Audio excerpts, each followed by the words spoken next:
My name is Radhika Sharma and I am your chemistry educator. So students, इस वक्त ना मेरी जितने बच्चों से बात हो रही है, they are like, ma'am how we can study organic chemistry. So I think यार ये सिर्फ उन बच्चों की प्रॉब्लम नहीं होगी, ये बहुत सारे बच्चों की एक कॉमन प्रॉब्लम है कि इस ऑर्गेनिक केमिस्ट्री को कैसे पढ़ा जाए. हमें बहुत टफ लगती है, हमसे नहीं हो पा रही है एंड नाउ हम अपनी होप्स लूज कर चुके हैं कि हमसे ये सब्जेक्ट नहीं होना है. अगर आप उन बच्चों में से हो तो ये वीडियो आप लोगों के लिए है. यहाँ पर बेटा मैं डिस्कस करने वाली हूँ कि आप ऑर्गेनिक को कैसे अप्रोच करेंगे. तो शुरू करते हैं अपनी वीडियो के साथ. देखो बेटा, सबसे पहले अगर आप ये मान के बैठे हो दैट ऑर्गेनिक इज अ रट्टाफिकेशन एंड आपको कोई ट्रिक्स बताएगा और आप ऑर्गेनिक में स्कोर कर लोगे, तो दैट्स नॉट गोना हैपन. क्योंकि organic is a very conceptual subject. उसमें आपको जितना वो टाइम मांगता है, जितनी पेशेंस मांगता है, आपको वो टाइम डिवोट करना पड़ता है. केमिस्ट्री आपका सिलेक्शन करवा भी सकती है, केमिस्ट्री आपका सिलेक्शन रुकवा भी सकती है. तो देखो, आपके पास इनऑर्गेनिक, फिजिकल, ऑर्गेनिक, अगर मैं मान के चलूँ सबसे बराबर बराबर, एक दो कभी नीचे होता है. अगर मैं मान लूँ 15 क्वेश्चंस आ रहे हैं. ऑर्गेनिक एक ऐसा सब्जेक्ट होता है जो बहुत ही कम टाइम टेकिंग है. आप लोगों को अगर इस पे कमांड अच्छा है, आप लोग बिना कैलकुलेशंस के, बिना ज्यादा टाइम वेस्ट किए आप इसे बहुत इजीली कर सकते हो. But the problem is that we ignore this thing because we think that we'll do it in the last, because this is rectification, because someone has told you. कोई भी ऐसा, may be teacher, sometimes teacher भी ऐसा बोल देते हैं, I don't know why, but sometimes किसी और सब्जेक्ट के टीचर जो होते हैं वो ये इस तरह के मिथ बच्चों में डिस्ट्रीब्यूट करते हैं that chemistry, especially this part, is very रट्टाफिकेशन पार्ट. तो आई थिंक आप लोगों को ऐसी चीजों से दूर रहना चाहिए. अगर आप एक माइंड में पहले ही चीज सोच लोगे कि this is something I have to do it like this, और लास्ट में जब आप बैठते हो तो आपको बहुत परेशानी आती है. So this is how it is done. एक सिस्टमैटिक प्लान है. अगर आप अभी भी इस सिस्टमैटिक प्लान को फॉलो करोगे तो आपको ऑर्गेनिक समझ में आएगी, और अगर आप समझोगे तभी आपको चीजें ज्यादा टाइम तक याद रहेंगी और पेपर में भी आपके अच्छे मार्क्स आएंगे. तो देखो, 11th में जो नॉमेनक्लेचर पार्ट होता है, दिस इज वेरी बेसिक. ऐसा नहीं है कि इसमें से बहुत आपको क्वेश्चंस आते हैं.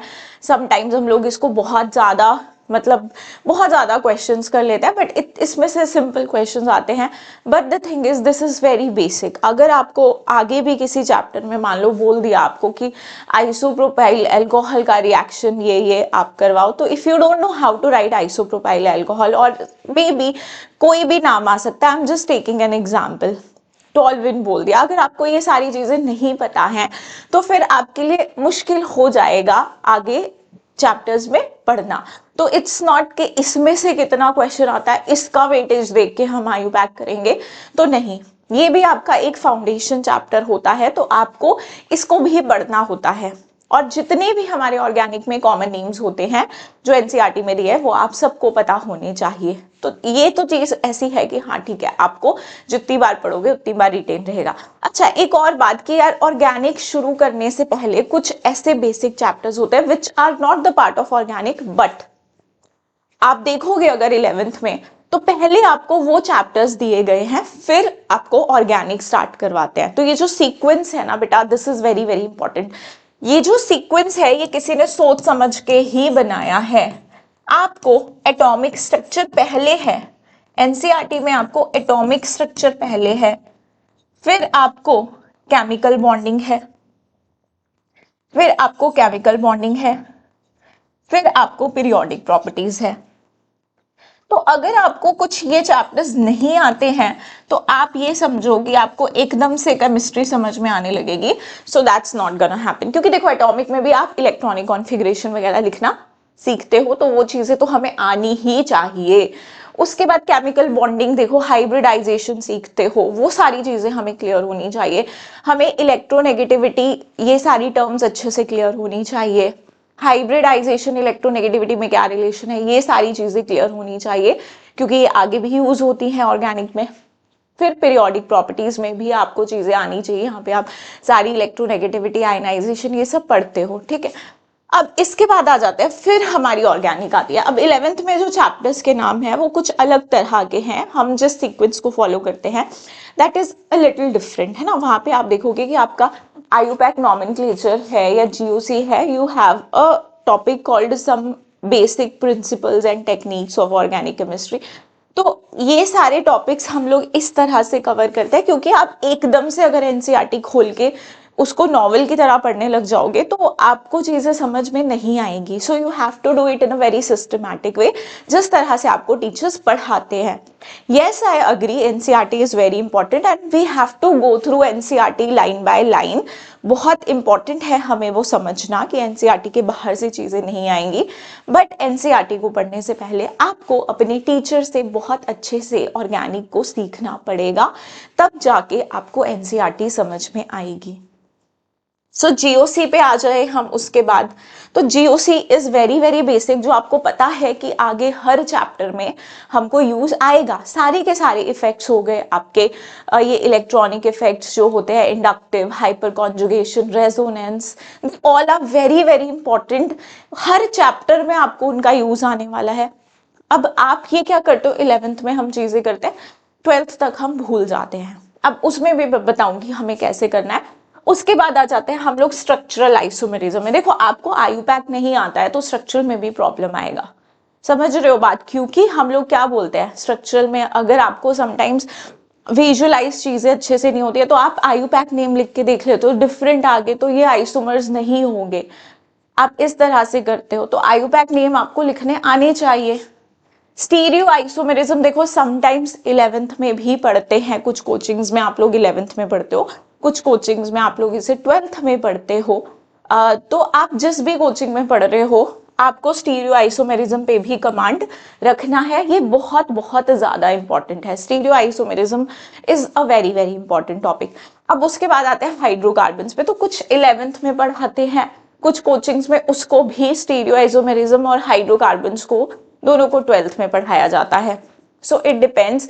लेकिन आप जब एक चैप्टर वाला पार्ट शुरू करते हो ना, हाइड्रोकार्बन या हेलो एल्केन्स, हेलो एरीन्स हो गया, तो कुछ कोचिंग में ना रिएक्शन मैकेनिज्म करके पढ़ाया जाता है, तो वहां पे हम ये सारी चीजें कवर अप उसी पार्ट में कर लेते हैं। तो अब वो डिपेंड करता है आप कहाँ पर पढ़ रहे हो, किस तरह से आपको पढ़ाया जा रहा है। Your teacher is very very important in organic, कि आप कैसे टीचर से पढ़ रहे हो, क्योंकि तभी आपको चीजें समझ में आएंगी। अदरवाइज अपने आप से आप सोचो कि आप बुक खोलोगे आपको चीजें समझ में आ जाएंगी, इट्स नॉट दैट इजी। अब रिएक्शन मैकेनिज्म की बात करें तो आप लोग substitution, elimination, oxidation reaction, reduction, addition reactions, इन सब की आपको समझ होनी चाहिए, क्योंकि ये चैप्टर्स में हमारे वही चीजें हैं। आप सोचो तो हेलो एल्केन्स, हेलो एरीन्स में आप क्या पढ़ते हो, न्यूक्लियोफिलिक सब्सटीट्यूशन रिएक्शन शो करते हैं वो, ये उनके कैरेक्टरिस्टिक रिएक्शंस हैं, ठीक है। वो हमारे पास कुछ ऐसे, जैसे आप पढ़ते हो हाइड्रोकार्बन शुरू करोगे तो आप वहां पे देखोगे एल्केन्स के कैरेक्टरिस्टिक रिएक्शन अलग हैं, एल्कीन्स के अलग हैं, एल्काइंस एल्कीन्स के कॉमन भी हैं, ठीक है, एडिशन रिएक्शन शो करते हैं। फिर आपके benzene electrophilic substitution reaction show कर रहा है। तो आपको ये रिएक्शंस का एक नॉलेज होना चाहिए। जो कॉमन से रिएक्शंस है ना, ये जो कॉमन रिएक्शंस हैं जो हमारे, अगर मैं मान लो बेंजीन ले रही हूँ या मैं टॉल्विन ले रही हूँ तो वो भी शो करेगा, वो भी शो करेगा इलेक्ट्रोफिलिक सब्सटीट्यूशन। तो आपको एक कॉमन रिएक्शंस तो पता होने चाहिए ना कि इस स्पीशीज के कॉमन रिएक्शंस कौन कौन से हैं। तो ये आपको डिटेल में अच्छे से इनका मैकेनिज्म, इनके बारे में सारी चीजें, इनके स्टीरियोकेमिस्ट्री, सॉल्वेंट का क्या रोल होता है, ये सारी, इलेक्ट्रोफिलिसिटी, न्यूक्लियोफिलिसिटी, तो ये जितनी भी बेसिक बातें हैं अगर ये हमें क्लियर होगी तभी हम ऑर्गेनिक में अच्छे से कर पाएंगे। ऑर्गेनिक इज इंटरलिंक्ड, ऐसा नहीं कि आपने आपका दिल किया आपने एमीन्स उठा के पढ़ना शुरू कर दिया। आपको जिस सीक्वेंस में टीचर कराता है आपको उसी सीक्वेंस में चलना पड़ता है, अदरवाइज आप लोग एकदम से जंप कर जाओगे। मान लो आपने हाइड्रोकार्बन पढ़ना शुरू कर दिया, पीछे जीओसी, स्टीरियो, आइसोमेरिज्म आपको कुछ भी नहीं आता है, देन आपके लिए डिफिकल्टी होगी। फिर आपको इंटरमीडिएट्स पढ़ाए जाते हैं, इंटरमीडिएट्स की स्टेबिलिटी पढ़ाई जाती है, वो आपको एक अच्छे सीक्वेंस में अच्छे से करनी पड़ेगी। क्योंकि हर, आप देखोगे जब आप SN1 रिएक्शन करोगे तो वहां पे आपका कार्बोकेटाइन बन रहा है, तो अगर आपको कार्बोकेटाइन की रीअरेंजमेंट नहीं आती, आपको कार्बोकेटाइन की स्टेबिलिटी नहीं आती, तो आपको हर चीज में प्रॉब्लम आएगी। तो जीओसी में आपको जो जो टॉपिक्स करवाए जाते हैं, इफेक्ट्स के साथ इंटरमीडिएट्स पढ़ाए जाते हैं, आपको उस टाइम क्लास में बहुत अच्छे से फोकस करना है।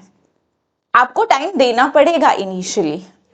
अब उसके बाद आ जाते हैं हम लोग नेम रिएक्शंस। तो नेम रिएक्शंस आपको प्रैक्टिस करने पड़ेंगे। हाइड्रोकार्बन, फिर कार्बोक्सिलिक एसिड, एमाइंस, बायोमोलिक्यूल्स, ये सब चैप्टर आपको तभी आएंगे जब आपको ये वाले पार्ट अच्छे से क्लियर है, ये वाले पार्ट आपको अच्छे से क्लियर है। अब इसमें प्रॉब्लम ये होती है कि शुरू शुरू में हमें चीजें समझ नहीं आती है एंड वी हेजिटेट, हम टीचर से नहीं पूछते हैं, हमें अपना डाउट क्लियर करना है कैसे भी। So you have to ask doubts in chemistry, organic chemistry specially, क्योंकि यहाँ बच्चों को बहुत सारे डाउट्स आते हैं।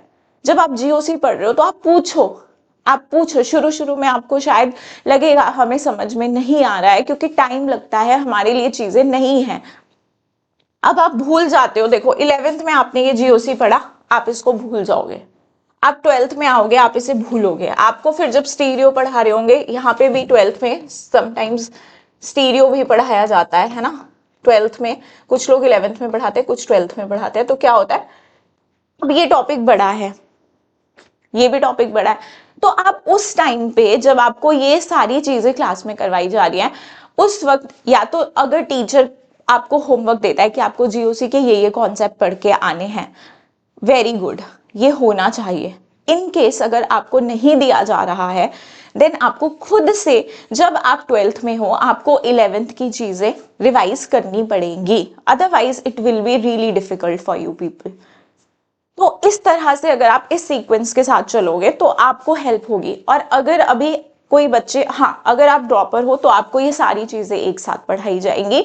और इट्स नॉट लाइक कि हाँ ठीक है, हर टीचर्स ये सोचेंगे कि आपको पहले से आता होगा, क्योंकि बहुत सारे ऐसे स्टूडेंट्स होते हैं जिनका एक पर्टिकुलर सब्जेक्ट की वजह से सिलेक्शन रुकता है। तो आई डोंट थिंक सो कि आपको इन सारी चीजों से कुछ मिस करवाया जाएगा, आपको ये सारी चीजें ही वहां पर पढ़ाई जाएंगी। और फिर आप देखोगे, अगर आप इस सीक्वेंस में चीजें लर्न करते हो, फिर उसके बाद आप एनसीईआरटी से अगर चैप्टर वाइज भी पढ़ोगे, आज आपने हेलोएल्केन्स, हेलोएरीन्स उठाया, फिर एल्कोहल, फिनॉल, ईथर्स उठाए, तो आपको एनसीईआरटी की हर चीज समझ में आएगी। ऐसे आप खोल के बैठने लगोगे क्योंकि टॉपर्स ने बोला है हमें एनसीईआरटी पढ़ना है लाइन टू लाइन, और आप ऐसे बैठ जाओगे, तो ऐसे नहीं होने वाला, ऐसे नहीं होगा। पहले आपको टीचर के नोट से आपको क्लासेस अटेंड करनी पड़ेगी, आपको समझना पड़ेगा, तब ही आप जाके अपना एनसीईआरटी में से रीड कर सकते हो। अब जो बच्चों को लगता है इस पॉइंट ऑफ टाइम पे हम क्या करें, we have very very less time left. तो देखो, मैंने, अगर आप देखोगे मेरी प्लेलिस्ट ऑर्गेनिक की केमिस्ट्री की, अगर आप वहां से भी शुरू कर देते हो, वन शॉट्स में I have tried to cover everything in detail. I have a separate lecture on structural, I have a separate lecture on geometrical, I have a separate lecture on even your optical isomerism. तो मैंने आपको ऐसा नहीं किया कि एक ही साथ में शॉर्टकट मार के सारी चीज़ें बता दी है, उसमें मैंने आपको डिटेल में चीज़ें डिस्कस करी हैं। तो आप इन मेरी सारी जो भी चैप्टर्स मैंने कवर किए हैं, आप वहाँ से जाके देख सकते हो, अगर आपको ऐसा लगता है। I am sure they gonna help you. So अभी जिन बच्चों को प्रॉब्लम आ रही है, वो इस तरह से देख सकते हैं कि अगर किसी के वन शॉट्स डिटेल्ड है, आप उनको जाकर देखो। अगर आपको वो समझ में आता है, आपको अच्छा लगता है, then follow that particular playlist, और आप अपना ऑर्गेनिक का बैकलॉग जो भी है, आप उसको कवर करो। So that's all I have to say in this video. Thank you so much, and I hope whatever I have discussed in this video will help you people. और आगे भी जो बच्चे शुरू से शुरू करेंगे, तो बेटा आपको एक सीक्वेंस में चलना पड़ेगा ऑर्गेनिक में, otherwise it will be difficult, it will be a difficult thing for you people. So that's all I have to share regarding organic chemistry, and thank you so much for watching.